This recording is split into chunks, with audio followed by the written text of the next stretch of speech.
Мәйетті өйіне алып қайтқас, йөзін асырға ярамай тейдер. Шул дөрөсмө?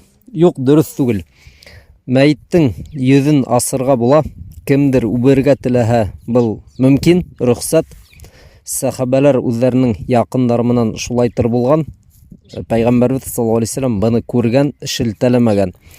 Пәйгамбәрбез саллаллаһу алейһи ва саллям үзе үк Осман ибн Мазун дигән сахабаны үпкән.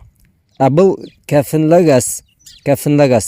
Кемдер әйтә, кәфенләмәс борын карарга була, кәфенләгәндән һуң асырга ярамай тейдер, ләкин ошо хадис ул сахих, дөрес.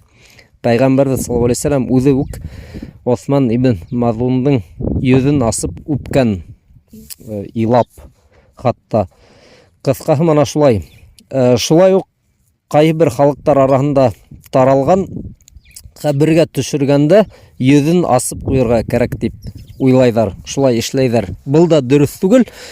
Ерләгәндә мәйетте тулыгынса каплайдар, тәнен, йөзен. Ләкин әгәр кеше ихрамда үлгән булһа, мана уның башын, йөзен асып ерләйдер. Был истисна, исключение. Мана шулай.